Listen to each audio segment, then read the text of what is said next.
Barbecue season is with us again, and forget about the food. Today I'm going to show you how to make something to keep the most important barbecue item nice and cold. Nice.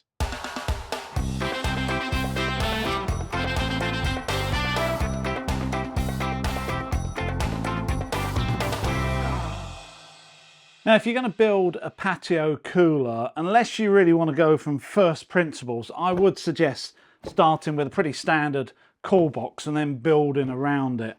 It doesn't really matter what type you get. I bought this one from Amazon. I'll put a link in the description below. It's quite a big one, but there's a reason for that, which I'll explain later.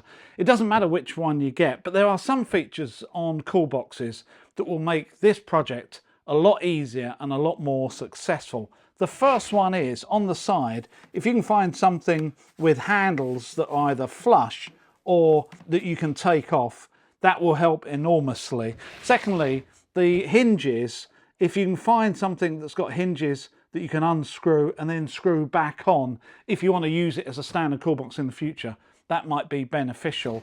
Next is the drain plug, so you can drain all the water out of it at the end of the event to make it as light as possible, so you can maneuver it and move it around your patio. And lastly, it's really handy if you can find one that's got a lid that just sort of self-closes and there's no catches on the front or the side or whatever. We don't really want any of that. So something like this is absolutely perfect. It's going to make making our lid a lot easier, and we'll probably get quite a nice seal as well. And I suppose the last thing to say is the squarer you can find one, the better. If you find one that's got sort of curves and that, it's going to make your life a lot more difficult. So square or oblong is absolutely perfect. So we're essentially going to make a frame that this sits in. And to do that, the first thing we need to do is to know exactly the dimensions on either side. Because if we make the frame a little bit too big, then that's fine, we've just got a bit of wiggle room. If we make it a little bit too small, well, that's just not going to work.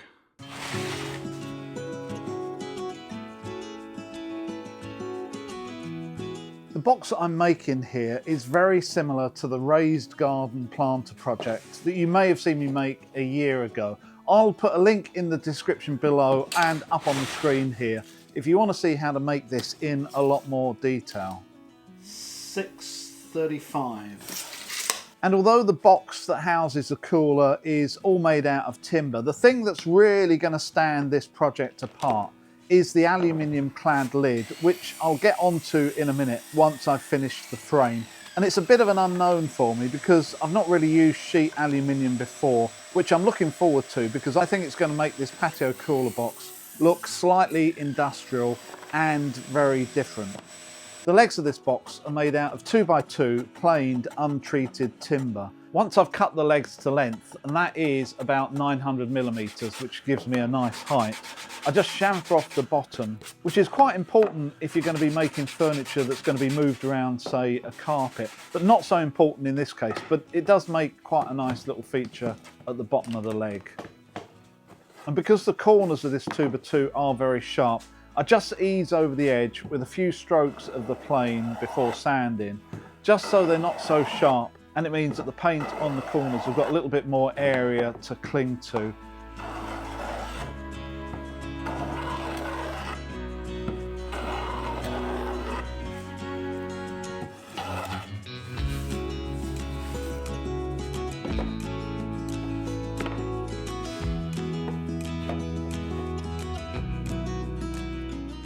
I'm pinning each one of these battens just to fix it in place temporarily before I go back and drill and screw permanently.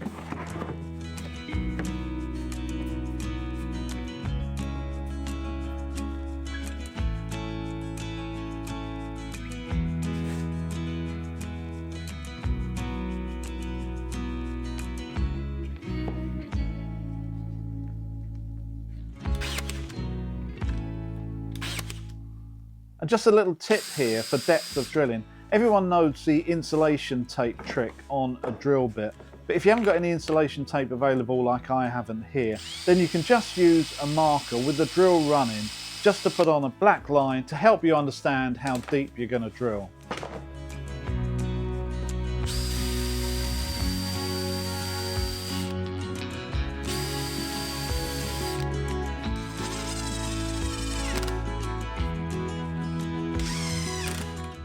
It doesn't take long before the box is coming together, and at each stage I'm just double checking it against the size of the cooler, just to make sure that my measurements are correct. Hey. Beautiful. So I've made the skeleton, nothing's clad yet, and I'm just putting on some timbers that the cool box is actually going to sit on. This is what's going to take the weight. And the way I would normally do it is put a side piece in one direction, then another side piece in another direction, and then sit the cooler box on top of this. This gives sort of maximum strength because the timbers are in the right direction and they're sitting on top of each other. The problem with that is that the bottom of the cool box to the bottom of the box is another 100 mil, 50 plus 50. And I don't really want this box just getting bigger and bigger. So I'm going to do it a different way. I'm going to put this underneath on the flat and screw and glue this under here, which it definitely isn't the strongest way of doing it.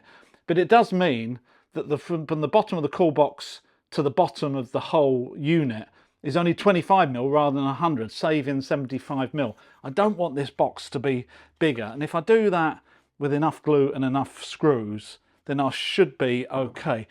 The other thing I've just discovered is if you're going to support something like this, definitely have a look underneath to see how it's supported, because it's not necessarily just a flat base. You'll see on mine, I've got these bits that stick out in the corner that must be about 5-8 mil protruding out. So actually all the weight is going to be on these corners rather than the centre. So I'm actually spacing these timbers so those corners are actually going to sit on the timbers. Originally I was just going to put some timbers along it, assuming that it was flat. But that teaches you something, which is never assume. These battens are going to take the full weight of the cooler box, the drinks inside, ice, water and anything else, and although I don't really like fixing them this way, essentially hanging underneath their support, I think I can get away with it as long as I use plenty of glue and screws and just make sure that these connections are as good as they can be. With the frame complete, I get on to fixing the cladding, which once again is untreated, and I'm going to be using stainless steel brad nails to fix them. To speed things up, I clamped a load of them together and cut them all at once, which worked out quite well. And when fixing cladding like this or feather edge boards, it's really important just to put one fixing in each board, because what you'll find in time is that they will shrink, and if you fix them in more than one place, then they will naturally split between those two fixings.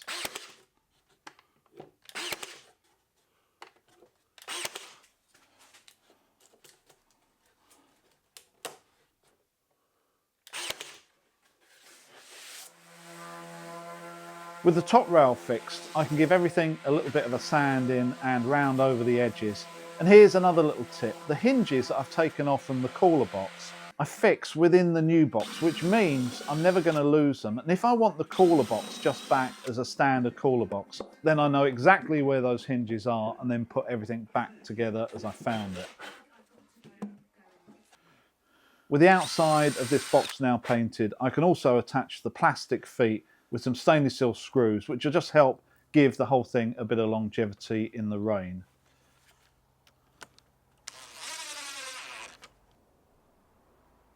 So with the bottom of the box complete, I'm moving into the unknown, which is the aluminium top. And the first thing I need to do is work out what glue will fix aluminium to OSB. And to do that, I need to do a little bit of a trial. So here, I'm trying out 3 different products: CT1, Araldite and foaming Gorilla Glue. And to do that, I'm just going to do a little bit of a sample patch to see how well the aluminium sticks to OSB.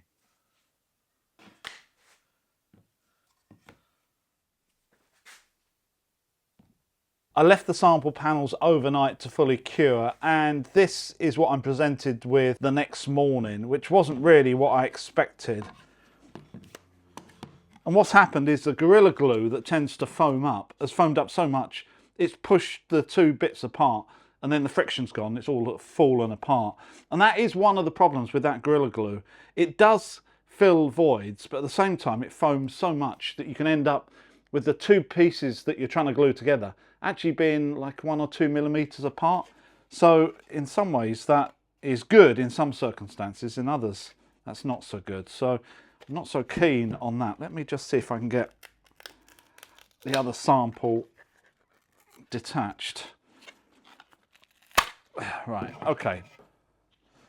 So this is the Erudite sample. I mean, I think any glue that you use, you're going to end up being able to pull it apart. It just depends how it fails. It's taken some wood away with it. Let's have a look at the CT1. Wow. This is definitely stronger than the Erudite. It's actually pulling the fibres of the OSB off of the OSB, so that essentially the OSB is failing rather than the aluminium. I can't actually take that off. I don't think I need to see any more.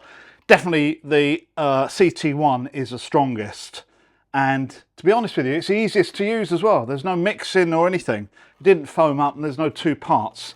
So CT1 it is. To help the aluminium bend around the edge of this OSB sheet, I give it a very small round over. I also rebate out about 1 millimetre around the perimeter of the frame that the aluminium is going to sit on, which gives somewhere for this 0.9 millimetre thick aluminium to go when sandwiched in between the board and the frame. You'll see in a minute what I mean. This aluminium sheet has already got the finish I want on it, so I'm trying to protect it so I don't have to sand it and polish it and do all of that. There's no point in me scratching it all up just to spend time getting it back to where I started. Hence why I'm using the dust sheet and making sure I just don't scratch it. With the CT1 now cured, I can trim off the excess aluminium all the way round, leaving about 30 millimeters so I can bend it around the board and onto the top edge. I first cut out the corners and then, using a nice clean flat piece of timber, start persuading the aluminium to bend around the board. I'm aiming for a crisp edge here, so I spend a little bit of time gradually bending it around.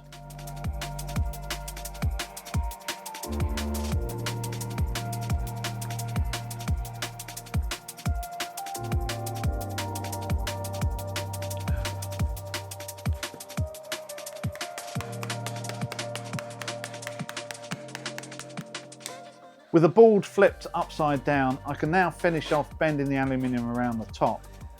And this section won't be seen, so I can be a little bit rougher with this. Finally getting to the point where I'm persuading it with a hammer, just to make sure it's really nice and tight.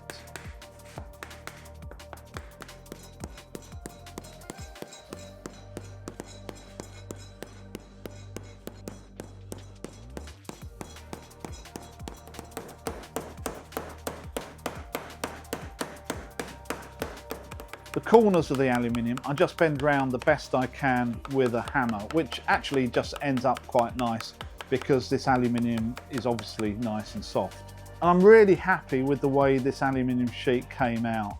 Well, hey! I can now glue this board onto the lid frame, and this time I'm actually using Gorilla Glue because I want it to foam up and I want it to fill all the gaps between the two boards, which means the aluminium that's bent around this board now has nowhere to go. And I leave the whole thing overnight to get a really good bond. So with all the glue set on the lid, I can attach a handle on the top and just fix a couple of really basic hinges to the back. And essentially the box is complete. And just to give it an extra touch and help lift that lid and keep it in place, I've put a couple of gas struts in. These were a really good deal at £6 each at Screwfix. And the final job I've got to do is to level up the cool box, because I did design it 5mm low, so I now need to shim it to get to the exact height. And with it at the exact height, I can put on the lid and then get that lid fixed to the permanent lid. Initially I thought some double-sided tape might be able to persuade one to stick to the other, but it's just too heavy for that. So after a certain amount of messing around, some old-fashioned double-sided loops made out of some Gorilla tape was enough to hold it in place temporarily, which I can then fix with some stainless steel screws. Oh, love it. And it's really important at this point that the screws aren't too long, else that would make your day very, very bad.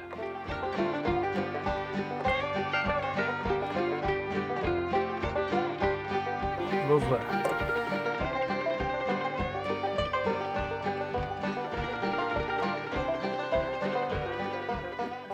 And with all of that done, you can load it up and get ready for the best bit about a barbecue. And I'm sure your friends are going to say, where did you get that from? And then you can then proudly say, I made it myself. And I must admit, this has come out really well, and this is going to be useful for me over the next few years. It does match the rest of the sort of garden furniture here.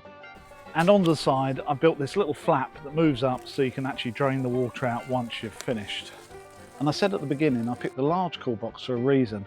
And the reason is it means you can get 4 bottles of wine and champagne standing up in the cooler, together with 4 bottles of water. Well, I don't know why anyone would want to drink water at a barbecue. And looking at that, I must admit, it does make me feel like having a drink. I'm sure you know what I mean, but I think I better wait until the others come round a little bit later. So I hope you've enjoyed the video, and it's given you some ideas on what you can make for your back garden. I will see you next time.